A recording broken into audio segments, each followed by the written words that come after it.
is Dr. Akin, your accounting tutor that wants to ensure that you pass your accounting principles courses. Today, we are looking at Accounting Principles 1, and I want to walk through the accounting equation. Okay, so the accounting or not the accounting equation rather, but the accounting cycle. So the accounting cycle is a process that starts from the source document and it gets you all the way to the financial statements. Remember, and you can check out the other videos, I made mention of this several times, that the financial statements are the ultimate goal in financial accounting. Okay, it's the ultimate goal. If you're doing financial accounting, if you're on Principles Accounting 1 or Intro to Accounting, you will be focusing on producing those four financial statements, and that's the goal. So the accounting cycle is an A to Z process, a 1 to 10 step process, if you would, of starting with source document and then moving your way all the way to the financial statements. So what I want to do is I want to start from the journal entry to the trial balance. This is very, very important. Okay, journal entry to trial balance.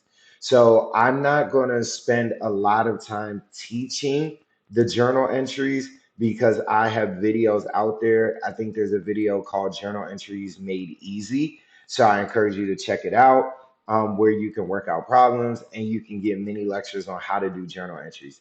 Today, my focus is just showing you excuse me, between the journal entry to the trial balance. Okay, the journal entry to the trial balance. Again, if you check out previous videos, you'll get this step-by-step process of what entails the accounting cycle. But in a nutshell, the accounting cycle starts with the source document and then moves into the journal entry. From the journal entry, it moves into T accounts. From T accounts to unadjusted trial balance. From unadjusted trial balance to adjusting journal entries. From adjusting journal entries to adjusted trial balance. From adjusted trial balance, you have your four financial statements, right?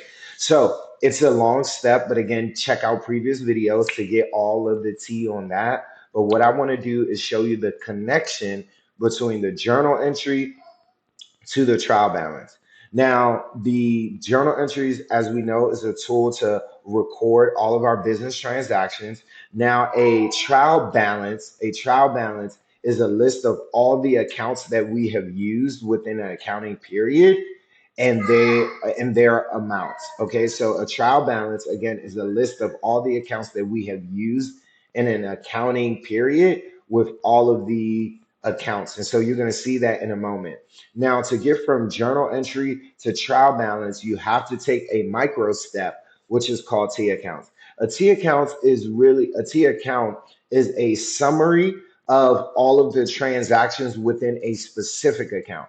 So if you look here, I have journal entries. These are what T accounts look like. They quite literally look like T accounts. All right. So they quite literally have a banner, which is the account name. Then they have a divider, which on the left side are your debits, on the right side, they're credits. Now you want to pay careful attention. There's only one amount. Okay. There's only one total amount for each T account. And that one total amount is based on the increasing side of that account. So again, please check out previous videos where I talk about the increasing size, or I call it the laws of T accounts. And that's essentially talking about what is the increasing side for asset accounts, what are the increasing side for liability accounts, or what are the increasing side for equity accounts. So you can spend time looking at previous videos talking about that. But I just wanted to lay the foundation to talk about what that is. So each T account is going to have a increasing side, and that's where you place your number. Now, I've already formatted this Excel file. So as we're doing journal entries, it's going to pre-populate, and you're going to see that in a moment. But I did want to just kind of walk through what this journal entry is displaying. So again, you have your journal entries, then to your T accounts, then your trial balance. Okay. So when we do these journal entries, which are here off to the side, you're going to start to see it pre-populate, and we'll talk through that. All right. Sounds good. All right, let's get into it. So here are all of our transactions. We're only going to do through October 31st. We're not going to focus on November, okay? So we just want to focus on October 31st and we move from there. So the first one says on October 1st, Ray invested 45 or $54,000 cash. I'm just going to zoom through this, right? Because this is not a teaching on how to do journal entries. It's just to show you the accounting equation or the accounting cycle in part. All right. So it says on October 1st, Ray invested cash. So I know to debit cash for 54,000. Again, if you don't know why we're debiting cash, you want to go to previous videos where I talk about that. Computer system, we're going to go ahead and debit as well for 22,000, and we're going to debit office equipment for 8,000, and we're going to credit common stock for the sum of those, right? And again, if you don't understand, if that was way too quick, refer back to the previous video so you can learn and take time on learning what to do. So as you see, as you probably have noticed, as I was putting in journal entries, you can see that the T account is starting to pre-populate, right? It's starting to populate because I've already linked it. But I just wanted to show you that for the cash account, we're going to put in the T account cash. If you notice, we're debiting cash here. So that's why it's on the debit side for the cash T account. If you notice, we're debiting computer system as we're debiting that. So we're going to debit here the 22nd. And so we continue to go on, right? Uh, Office equipment, you go to office equipment T account, 8,000. Common stock, 84,000. All right. And so now I want you to see the linkage between the T account and the trial balance. So the trial balance is a list of all the accounts that we're going to use in our journal entries and their accounts, or excuse me, and their amounts. Now their amounts are itemized based on the increasing side. So you see how cash, there's going to be a debit of 54 because as of right now, our cash T account is 54,000. But when we start doing more journal entries, it's going to update. But I just wanted to show you the linkage. There is a clear linkage that's happening. All right, so let's do another one. So I want you to pay attention to what's going on there. So on January 2nd, it looks like we paid for 4 months worth of rent. Okay, so that's going to be, I'm going to put this in rent expense, although in reality, this is actually supposed to be prepaid rent.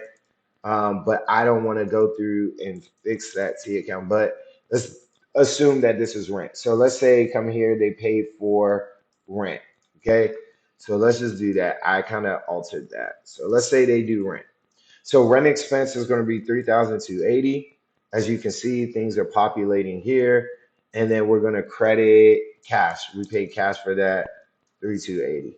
Right. So as you see, again, now we have a credit for cash. Our balance is changing, cash. So you start to see rent expense, boom. So you're starting to see these things happening. Okay, so August 3rd or October 3rd, looks like we purchased computer supplies for 13,600, and we use, oh, okay, accounts payable for that, right? We paid it on credit.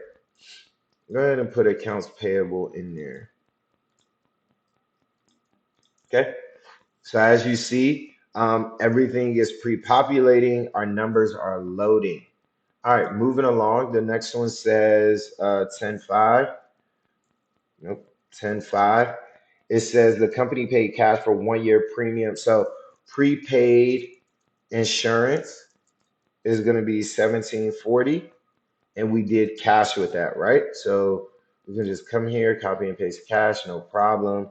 And so you see our everything is updating as we go. So the reason why I'm doing this, I want you to pay attention in as I'm putting in the journal entry, all of these things are updating so you can start to see the accounting cycle in full circle, right? Or this is partially the accounting cycle. So October 6th, it looks like company, so we build, so we're going to do accounts receivable. And again, if you're like, Dr. Akin, you're going way too fast, probably want to either slow down the video. You have the option of slowing down the video, or If you feel like you need to relearn certain concepts, you can go to previous videos where I do a lecture and I break all of this stuff down. Okay. So October 6th, we built a company. So we're going to call this service revenue, and it's going to be for the same amount. Okay. October 8th, let's go ahead and put that in there. October 8th, it looks like the company paid 1360 cash supplies. Okay, so it looks like we paid. So we had a bill. We said that we owe them money later down the road. Later down the road is now. So we're going to pay off our bill. So we're going to debit accounts receivable. Um, excuse me, accounts payable for 1360, and we're going to credit cash. That was the source of payment, right? To pay it off. So there you have it, right? So look at how our balances are shifting as we go. October 10th, the company hired a part-time assistant. No journal entry required here. If you're figuring out or you're trying to figure out, well, Dr. Akin, why is there no journal entry? Please refer to previous videos, okay? So moving along, the company billed Easy Leasing another 2,200 for services performed. So that's kind of the same thing here. So we can just copy and paste. We're going to debit accounts receivable for 22 and we credit revenue for 22. So kind of the same journal entry. October 15th, so let's do that. The company received 5,500 cash from Easy Leasing as partial payment on its account. So we definitely received cash for 5,500, and it looks like on October 6th we're expecting to receive on October 6th 5,500. We actually received that, so we're going to reduce our expectation, right? So we're going to come here and we're going to credit accounts receivable for the same amount, right?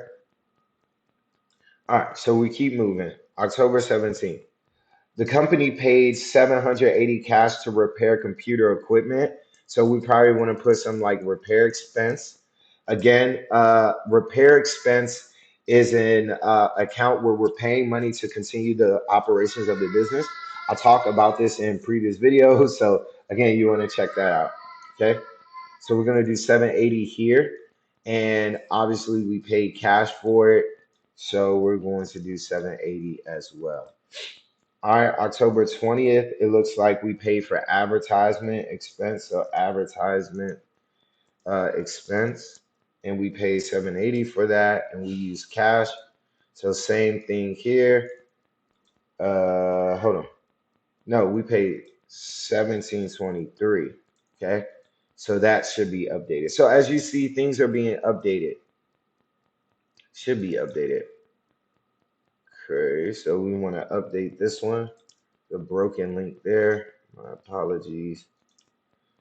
And then it looks like there was a broken link for the repairs as well. All right, cool. So let's keep going. On October 22nd, it looks like the company paid or the company received cash. So we're going to debit cash automatically, 2,200. And it looks like we're getting paid back, right? So someone's paying us back for work we've completed earlier in the month, and so we received that for sure. 1028, the company billed, so it looks like we're billing somebody for work we performed. Again, so we're going to debit accounts receivable for 5,380, and then we are going to credit service revenue for the same amount. It looks like my thing is it's a broken link here. So let me make some updates to my broken link so that everything works out. Okay. Looks like let's see. Yep. On the 15th, we received that cash. I'm just updating these broken links real quick so that way we're all on the same page here.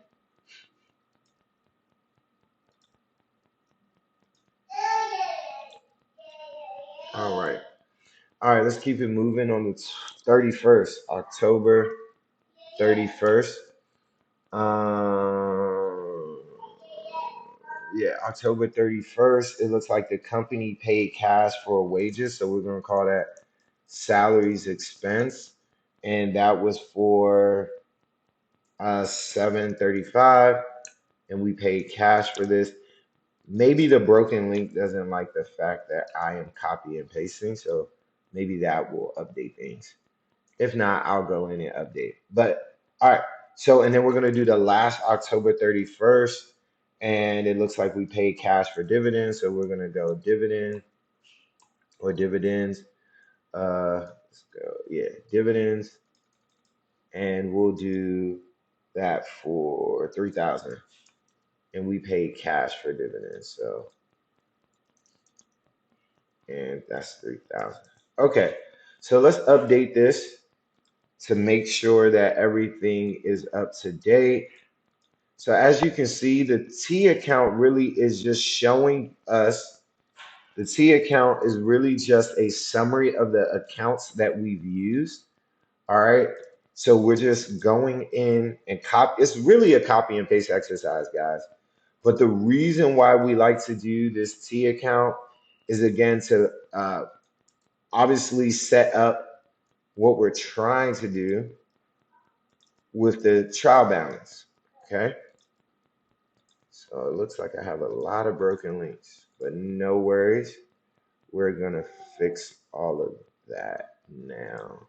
Okay, accounts receivable. We got the first one. Second accounts receivable, very good. Third accounts receivable. And then fourth accounts receivable. And then let's update our cash. We have the first cash, very good. Second cash, very good. Third cash, very good. Fourth cash, very good. Okay, this is the fifth one. We need to update that. Look like there's a broken link there. So we got the fifth one, the sixth one. Okay, did I skip one? I did. So that's the thing about accounting, guys. You have to be very, very meticulous. Because if you're not, one mistake is going to make the difference. But I can show you a hack, and I talk about this in my previous videos to make sure you catch all of your mistakes. So you definitely want to check out previous videos. Okay. So we have updated all of those. Okay, I am missing a 2,000. Yes, 2,200. Got that one. Service revenue. Very good. All right, very good. So I have everything. Nope, I'm missing one more. Did I skip? I may have skipped something in here. Do I have the 22nd? It says the company received 22nd. Oh, there it is. This is supposed to be accounts receivable. See? So that's the good thing I like about accounting is that you can always catch your mistakes. It's easy to catch your mistake. Well, hold on. First of all, let me explain how I was able to catch my mistake. Okay, so here's the trick. Let's say that I got to this place and I did all of my journal entries. I feel like it was right. I did my T accounts. I feel like it was right. How do I know that all of this is correct? I'll do my accounting equation. Remember, it's assets equals liability plus equity. So based off of all of my transactions, here are all my asset transactions. There were no liability transactions, and here are my equity transactions. Remember, assets is supposed to equal liability plus equity. But in this case, it's off by 2,200. You see? So now, instead of going through and nitpicking each one of these, okay, which one is it? I can simply see the 2,200 and figure out which journal entry is related to 2,200. Well, I see journal entry number one and I see journal entry number two. So in this situation, the problem was that it was a misclassification. I put service revenue when I copied and paste, but it actually should have been accounts receivable. So when I come here and update my accounts receivable now, you'll notice that that was the 22nd. Yep. You'll notice that now my balance is zero. You see? So now everything balances. And that's what makes accounting so beautiful because you never have to guesswork. You never have to think about whether or not your answers are right. You can automatically know if your answers are right based on that accounting equation, based on if everything balanced. In this case, everything appears to balance. And so that is how you do journal entries to T accounts, from T accounts to trial balance. All right, you guys. If you have any questions, comments, or concern, please put this in the chat or in the comment section. If this was helpful, please share with other students who may need this information. Please give it a thumbs up so it can continue to push, YouTube can push this forward. Thank you so much. Look forward to talking to you guys soon.